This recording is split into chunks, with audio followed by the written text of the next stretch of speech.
Hello and welcome to the Klassiki Podcast. I'm your host, Sam Goff. Klassiki is your window into the world of Eastern European film. Subscribers gain access to our library of classic and contemporary titles, as well as filmmaker interviews, video introductions, program notes, and much more. You can sign up for a free trial today at klassiki.online. If you enjoy the show, don't forget to subscribe in your podcast app of choice, and remember you can always get in touch with us at podcast@klassiki.online. Last week, we launched the latest edition of Klassiki Picks, our series of watch lists curated by our friends in the world of cinema and Eastern Europe. In the hot seat this time around is the British filmmaker Peter Strickland, the director of the Duke of Burgundy, Berberian Sound Studio, and In Fabric, among other weird and wonderful titles. Peter has a special link to the world of Eastern European film. After a number of years living in Slovakia and Hungary, he burst onto the international stage in 2009 with his feature debut, the rape-revenge drama Katalin Varga. Shot in Transylvania on a tiny self-financed budget, the film went on to screen in competition in Berlin and established Peter as one of British cinema's most singular talents. Peter has curated a selection of 5 titles for Klassiki Picks that reflect his personal and professional history in the region. So I invited him to join me on the pod this week to talk about his time living and working in Central and Eastern Europe and his choice of films, which include Sergei Parajanov's classic Shadows of Forgotten Ancestors, the children's animations of Czech trailblazer Hermína Týrlová, Péter Gothár's cult Hungarian satire The Outpost, and 2 Slovak films that explore the place of the church in authoritarian systems, Štefan Uher's new wave gem The Organ, and Ivan Ostrochovsky's chilly political parable Servants. Follow the links in the show description to explore Peter Strickland's Klassiki Picks, available to subscribers until the 23rd of April.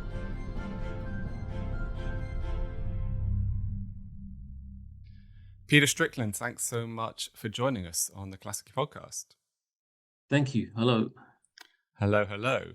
So we're really excited to have this Klassiki Picks season that you've curated for us, and we'll definitely get into some of your selections in a little bit. But if it's not too much like retreading old ground, I'd love to kind of offer people a bit of a Peter Strickland origin story, because I remember back in 2009 when Katalin Varga, your feature debut, came out, and there were a lot of slightly sensationalist stories in the press about this director who's made a film in Transylvania in Hungarian, and suddenly he's screening at the Berlinale and so on. And it was very exciting at the time. It's a fantastic film.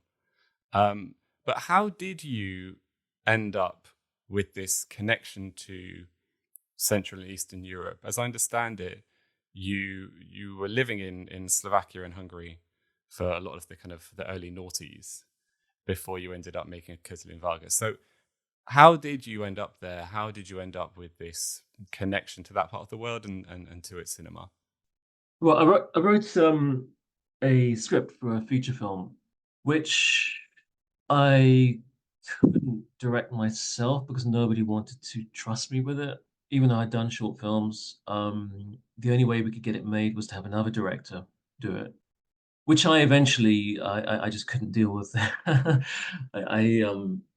It was just too much for me. But I kind of went along with it for I guess at least a year until I kind of freaked out and I thought I don't want someone else directing my work.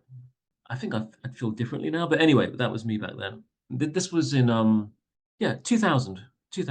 Right. And this director, he was a commercials director, and he did a lot of commercials in Hungary.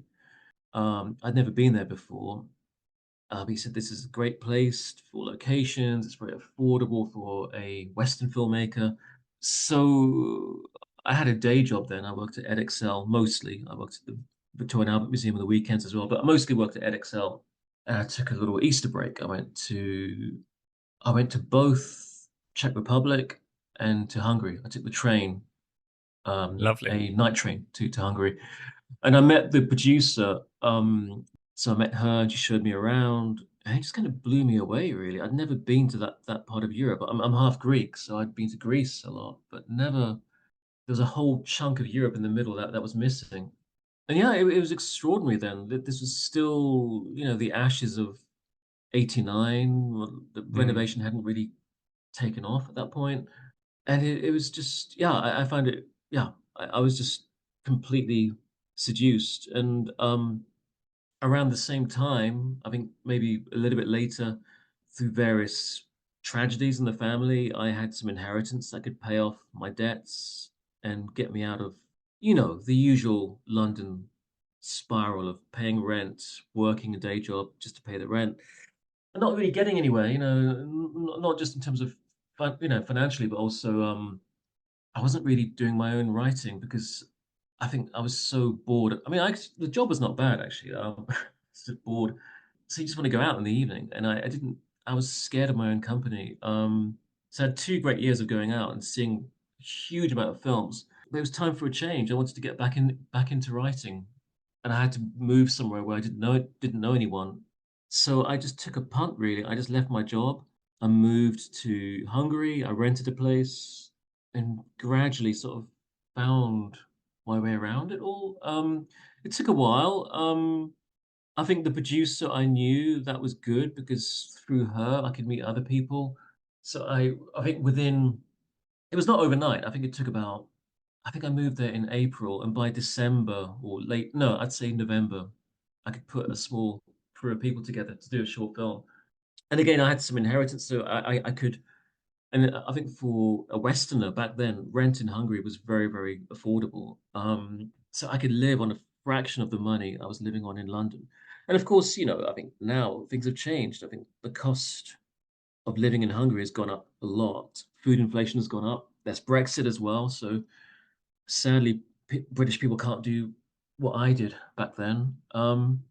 So yeah, but I took I one of the short films I did got into the Bratislava Film Festival, and I think the assistant there who was looking after me, I kind of got to know her. She had a friend who had a job going for me, well, not for me, that I had to apply for. So I applied for a job in Bratislava. I felt like moving across the border. I got a job there.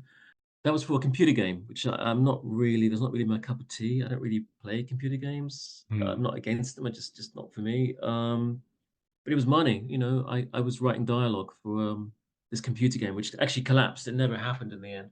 But I loved working there because I think a lot of people working in that game were also, struggling musicians, struggling sculptors. People were just earning money, but they had other passions. So it was actually a very pleasant place to work. And my boss was very, very accommodating. The money was good, and I could afford to take a week off every month, unpaid leave. And that's how I prepared for Katalin Varga. I would just go to Right. Transylvania once a month on the train. Um, Very long train journey. It was about 17 hours or more, I think. But it was different. I was in my 30s back then. I didn't really care. And just, it was a slow, I think, so 2004, I started the prep for Katalin Varga, and we shot the film 2 years later in the summer of 2006. Post-production was a nightmare. That took quite a long time. That was, I think 2.5 years of post. So really, that's how I ended up in Europe. Really, a lot of it. I just kind of realized in London, unless you know people, you're not going to get anywhere. But in terms of like that, the agents, the financiers, the producers, I never really. That was just something I couldn't crack. Which it is what it is. I just had to kind of be practical about it. And I had this inheritance, and I thought, well, if I stay in London, that I'll just burn that money on paying rent.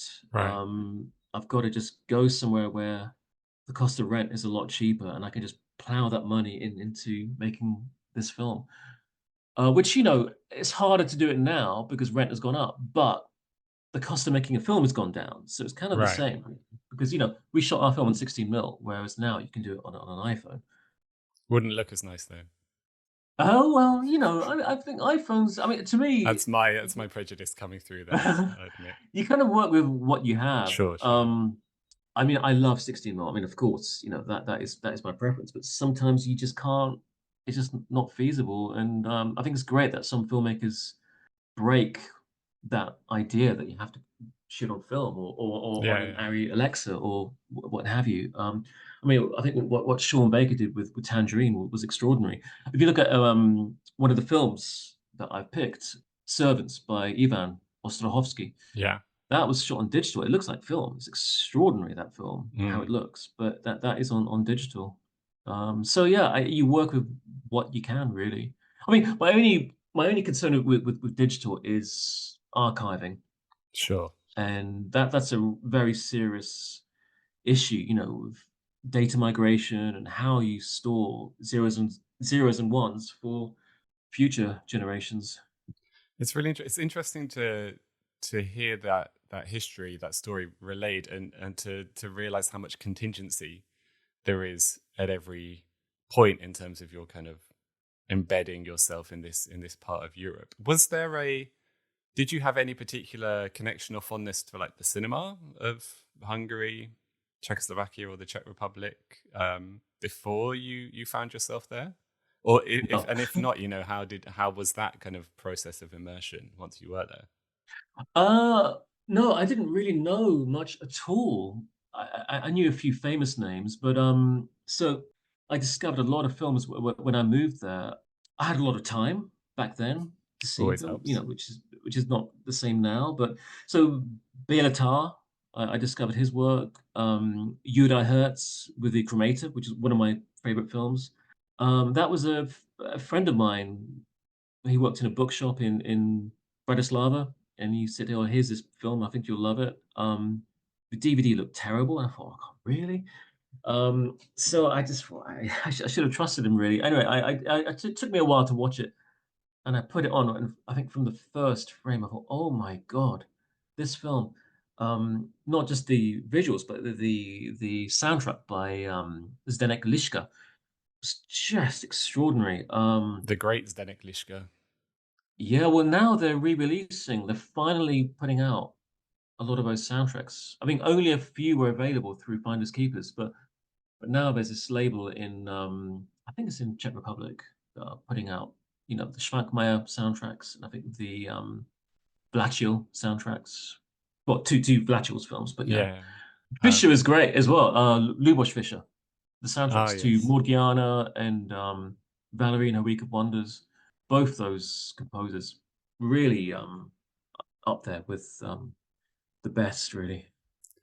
So yeah, there's this line from an old interview with you I was rereading from the time when Katalin Varga came out, where you say that you were faced with this choice: should I buy myself a one-bedroom flat in Bracknell or make a revenge movie in Transylvania?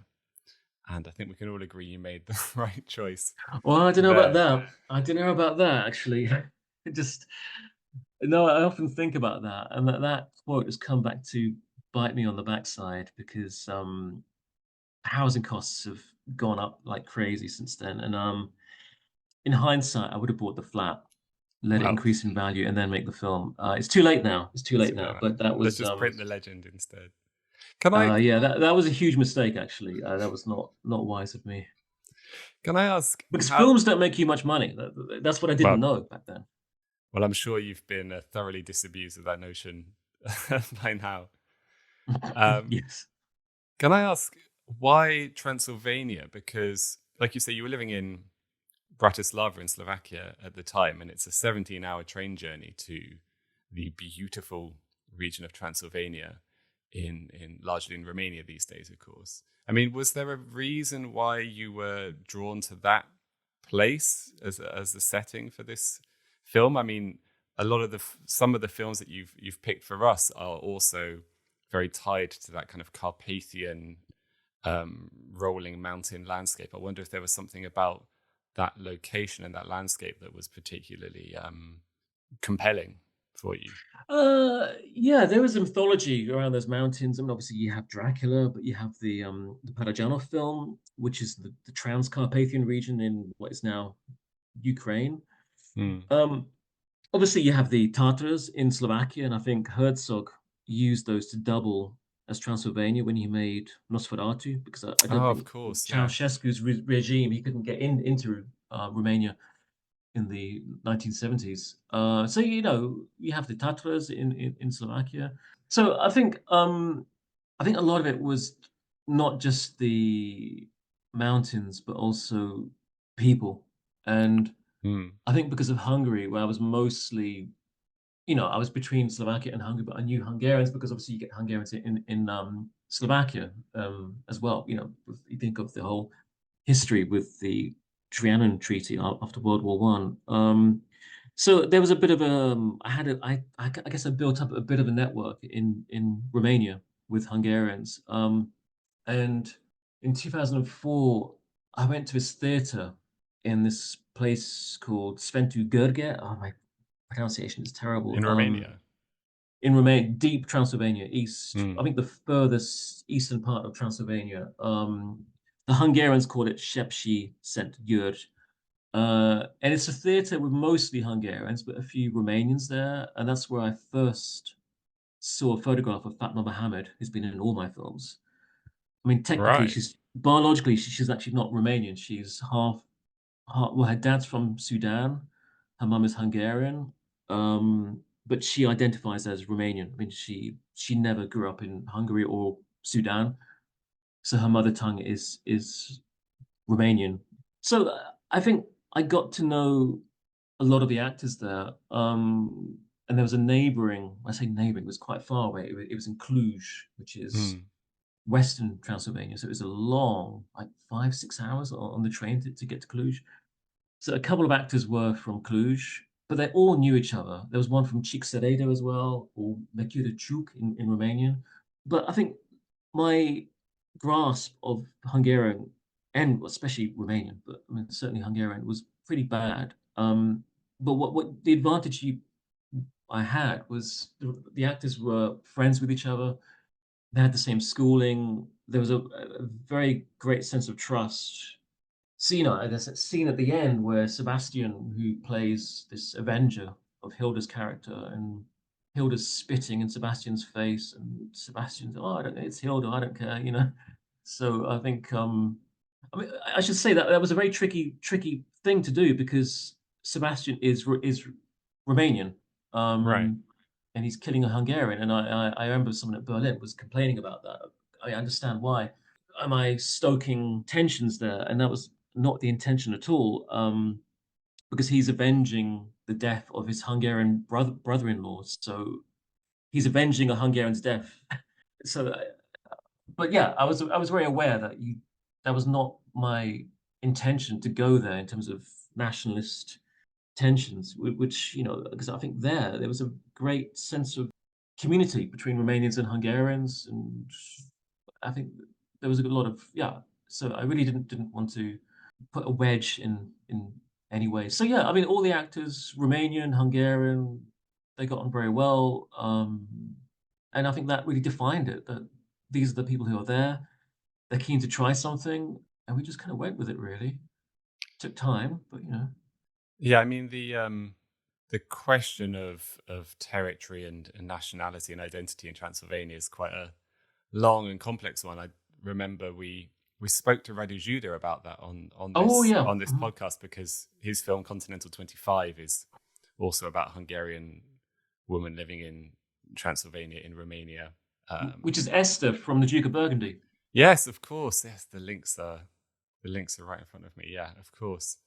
And one of your films that you've picked for us, The Outpost, is also Hungarian film set and shot in Transylvania. And in that film, the fact that there are these Romanian men whose Hungarian is kind of broken and childish is part of the whole kind of evocation of a certain atmosphere and a certain kind of tension throughout the film. So it's a thread running through all of this. It's funny, if you look at Radu's previous film, such a long title, I can't remember. You know the one with a very long title.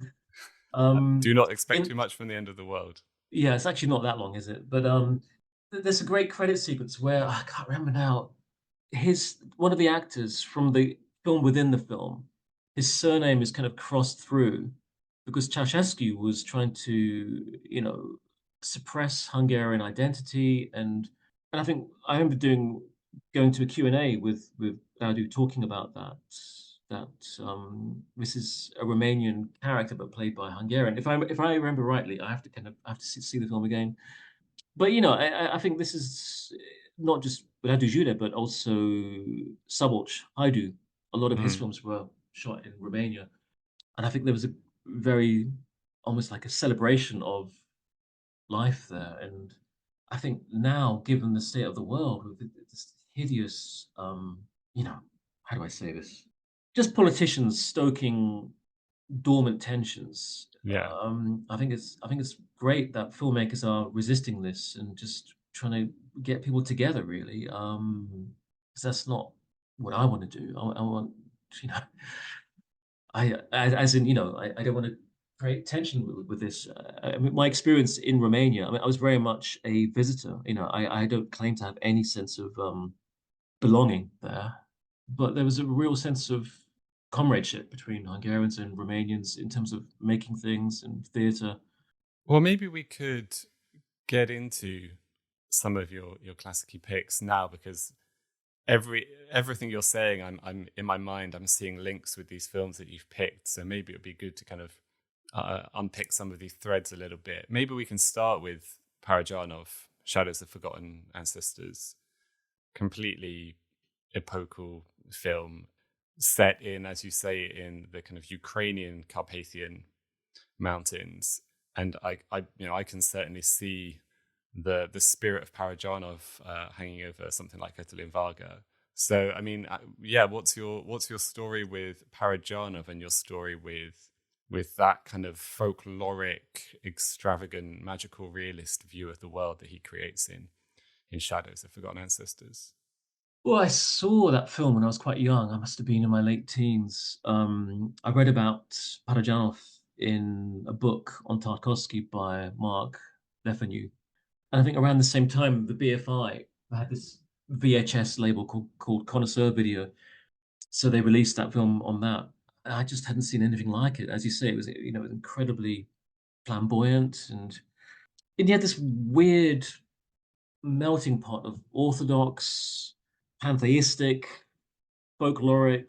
It was just all just thrown at you. And so I mean, some of it I could relate to, having been raised, Greek Orthodox is not quite the same, but yeah, no, I just visually it was so powerful.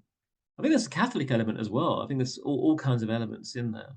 Just the opening shot, with the tree coming down, and that the camera coming down with it, and the way time just flows, and so and the music especially the wedding music, with the singing, just this great sense of otherness for me as this kind of suburban middle class Westerner.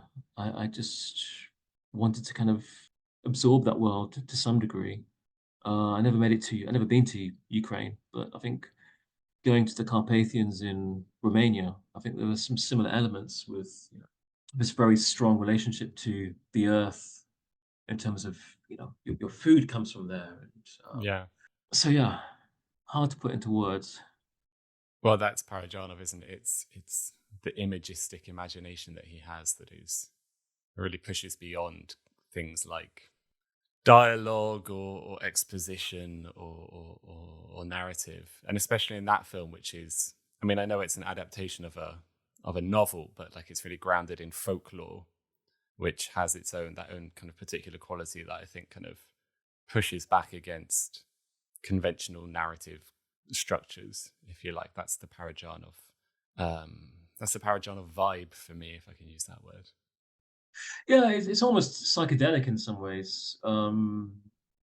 If someone wrote that film on paper, I wouldn't really respond to it. But as a visual piece, it's really yeah. If I can segue here through a contrast, I guess contrasting the visual exuberance and vivacity of Parajanov, another kind of extravagance, the kind of extravagantly grey, brown, muddy, and unpleasant vision of Transylvania in Péter Gothár's The Outpost, which is another of your picks for us. And I have to admit, this is a film that I wasn't aware of, and I was blown away by it. I really, I was chastising myself for not being across this film before. Really incredible film that was released in 1995. It was, it was conceived in the 80s, but he wasn't able to make it until after the fall of communism. What can you tell us about the Outpost and Péter Gothár? Because, like I say, I'm coming to this for the first time with my eyes wide open. Yeah, I mean, again, I haven't seen that in over 20 years. It was I bought it on a VHS cassette in this amazing bookshop called Irok Boltje, which is still there, amazingly enough. Not with VHS tapes anymore, I think, or even DVDs, I'm not sure. But anyway, so it was hard because my Hungarian is awful, and there were no subtitles on there, so I was very much going on in terms of the visuals. But it was kind of Kafkaesque, isolationist narrative, which the more time I spent in that part of Europe, you realize this idea of Kafkaesque is actually, as a Westerner, I regarded it as this kind of surrealist trope, but a lot of people in that part of Europe regard Kafka as a social realist. This is quite real, a lot of what was happening. And you just see I mean, as we'll see with the other film, Servants, just the madness of these totalitarian regimes and what they put people through. Yeah, that was just I think, I guess, as with Kafka as well, you can kind of relate to it in terms of this insane, absurdist level of bureaucracy, but also visually, just out in Transylvania in the snow, and these incredible shots when she's going up this, not even sure what you'd call it, this kind of strange hand cart, is that what it's called? Yeah, like a mining cart that you pump with a big handle. Yeah, this kind of strange mirror of what Tarkovsky did with Stalker. Right, exactly, maybe. Yeah. But, I think that period as well was this kind of golden age in Hungary for filmmaking, where you had... We're talking the mid-90s now. Mid-90s. I think Right. from 89, the end of 89 until 2010. So I think starting roughly with Ildiko Enyedi's My 20th Century, which she said, nobody ever entered the edit room. She didn't have to show it to anyone. She did the edit on her own, handed it in, done. It's just inconceivable to be left alone in the edit. Right. Béla Tarr's work, Attila János, Zoltán Komondi, Judith Elek. So it was just a very unique, that 20 years was quite unique, because filmmakers could pretty much get away with anything on these quite extravagant budgets. I mean, some of the budgets for Béla Tarr's films were extraordinary, and the time frames they had to film them, and they didn't really care about making their money back.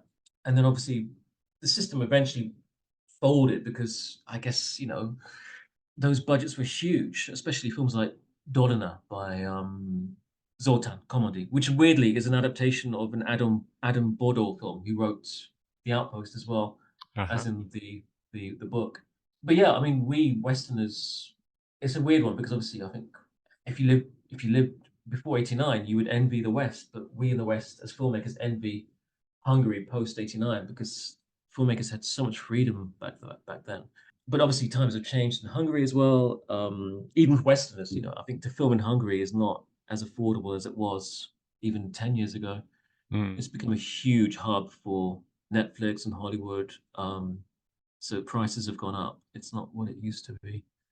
And a lot of those names that you mentioned there are directors who had been working in the communist era, but who had found their careers stymied one way or the other. I mean, Béla Tarr was already in West Germany, wasn't he, when the collapse of communism came, working on what would become Sit and Tango. And like we've mentioned, Péter Gothár had wanted to make The Outpost in the 80s, but was blocked from doing so and was only able to come back to it in the mid-90s. Oh, I forgot another filmmaker. It's Gjord Verheer, or George White in English. Because Second Run put his film out. Twilight. Oh my God. Thank you, Twilight, yeah. Incredible film, yes, from our friends at Second Run. You should check that one out. Well, and then, we've been talking about Romania and Hungary, Transylvania. The other side of your story and your picks for us is Czechoslovakia. So if we can jump west again to that, we've got a couple of short animations from Hermína Týrlová, a really fascinating figure, an animator who I think, as often happens with female filmmakers, has been slightly elided in film history. I think Czechoslovak animation is it's very proud history. A lot of people know about people like, Karel Zeman and Jan Švankmajer, maybe Jiří Tinka, but Tinka, Týrlová is, she's called, she has this epithet, the queen, the mother of Czech animation. I almost said queen. I guess she's the queen as well. But her work, I think, gets lost behind that of some of her male colleagues. What's your connection to Hermína Týrlová? What is it about her work in particular that's interesting for you? Well, I only discovered her work. When was it? I think just before lockdown. This DVD came out. This amazing DVD, which is actually, I have it here. It's 3 discs, pretty much her whole career. And again, I'd never heard of her before. And as you say, Švankmajer, Jiří Tinka, and Karel Zeman, maybe Zdeněk Miller with Little Mole, perhaps. But the quality of the animation, the invention, the imagination, the lighting, I just thought it was so incredibly enchanting and deserves to be seen by a wider audience. It's just not written about, especially in the West. I think in what used to be Czechoslovakia, she has some kind of recognition there, but it's strange that in London, in film circles in London, it's not that often you meet someone who'll recognize that name. But I think she's fully worthy of a kind of renaissance, really. I just think the work really stands up. I think those short films are just it's hard to put into words, but I'm just a huge fan. I think, as often happens, filmmakers who work in these more siloed aspects of the film industry, animation as a whole is one, but then within that, Týrlová was working very much in children's film in a way that someone like Švankmajer wasn't. So I think that also kind of gets diminished maybe when people look back on it. And there's something about her. These 3 films that you've picked for us, they're great as a set because they capture this thing that's very particular to her, which is this interest in textiles and fabric. These inanimate objects. These stop motion of handkerchiefs and towels and aprons and so on. And I think maybe there's something about like the domestic quality of her work, along with being a woman, maybe that means it doesn't get treated as seriously. I don't know. Yeah, for me, it's the inanimate objects, really. Those things coming to life, and I guess I have an interest in that, perhaps, especially with having made it in fabric. But weirdly, I saw it after in fabric. I wish I'd seen it before. But anyway, Did anyone accuse you of ripping off Hermína Týrlová? No, when In Fabric came out, which is your fantastic horror film about a possessed dress, for anyone who hasn't seen it. Which one? Sorry. In Fabric. Sorry, I was just. Sorry. So because there is another one which I only realised afterwards called "I'm Dangerous Tonight" by Toby Hooper of all people. Right. And I've seen it now, but I hadn't seen it before. But you can't really prove that in court, can you? It's a slightly different thing because it possesses people to kill, so the dress doesn't actually kill you. But still, I saw it and I thought, oh my god, this is a bit too close. And I had no idea because it was a TV movie before TV movies were seen as something of status. It was early 90s. So I have been accused of ripping off that one. But there you go. What can you do? And then at the end, we have 2 titles from Slovakia that are really in conversation with one another in a really interesting way, because they're both about the Catholic Church in the country and its social or political place and function in the different authoritarian regimes that dominated Slovakia in the 20th century.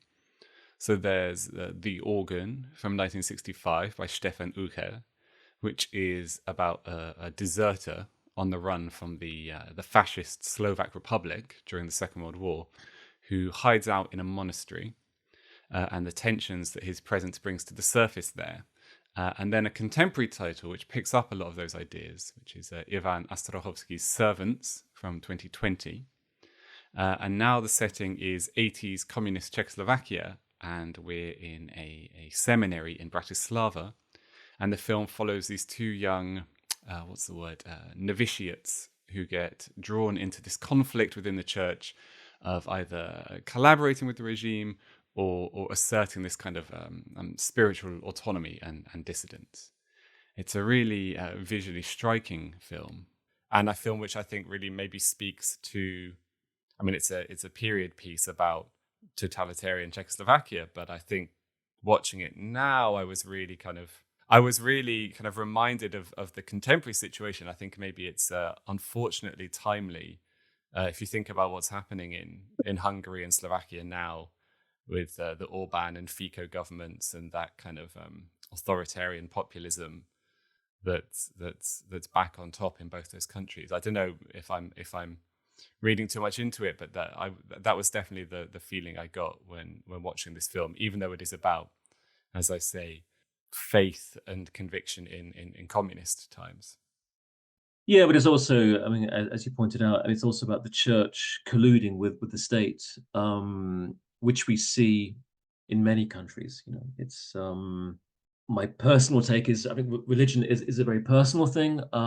It's a community thing as well, of course it is. But I think once it becomes this political mouthpiece, I think you get into some very unpleasant water, perhaps. And I've seen that happen. I've seen, I should say, I've heard of priests espousing political ideology, and we've seen this recently with film, the argument about politics and film and politics in the church. Can the church be political with a small p, which I think is fine, but when it's political, when it's aligned to a party, it's so, yeah. I find that very interesting with that film, and with the imagery as well, and that scene with the confiscated typewriters on the back of a truck. And we always have this idea that everything now could be traced in this digital world, but typewriters could be traced. Then they go through the ribbons to see what you've been writing. I found that scene absolutely terrifying, and it still relates to now. But visually, I just thought it's one of the most darkly beautiful films I've seen in a long time. The composition, the lighting or lack of it, quite often. So it's just weird. It just never really took off. It didn't really get distribution in Britain. It showed at the Berlinale. I was not there, but I managed to get a sneaky link to the film. I mean, actually, all these films, I haven't seen them in the cinema. This one I saw on my slightly filthy computer screen, which I need to kind of wipe down. I saw the others on VHS or DVD. So no, I never really had the chance to see them on the big screen. But yeah, so Servants, I think it's just so well put together, so moody, so dark, and again, just the tentacles of these authoritarian regimes and totalitarian systems. And I think the longer one lives, you realize no matter what the ideology is, the instruments of control are the same, whether it's communism, far right, atheism. That how people are controlled is kind of the same.